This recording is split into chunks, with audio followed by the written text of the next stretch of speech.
అదే సమయంలో మళ్ళీ ఒకసారి చూస్తే 1924 మూడు ముక్కలాట, మూడు రాజధానులు, అసలు రాజధానే లేకుండా చేసే పరిస్థితికి వచ్చారు.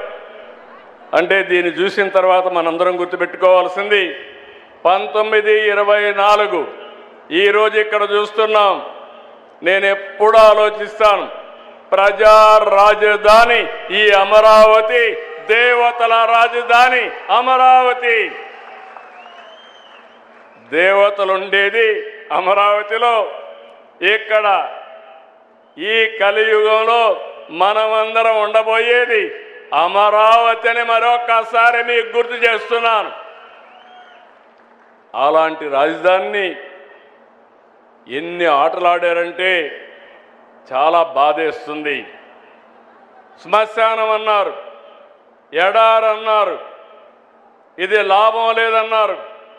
ఏదైతే పొట్టి శ్రీరాములు గారి త్యాగాన్ని బిగినింగ్లో గుర్తించలేదో, ప్రాణ త్యాగం చేసిన తర్వాత ఏ విధంగా అయితే గుర్తించారో, ఇక్కడ కూడా ఒక త్యాగం ఉంది. ప్రపంచంలో ఎక్కడా జరగలేదు. 29,000 మంది రైతులు, 33,000 ఎకరాలు, ఒక్క పైసా తీసుకోకుండా ల్యాండ్ పోలింగ్లో ల్యాండ్ ఇచ్చారంటే అదొక స్ఫూర్తి, ఇదొక చరిత్ర.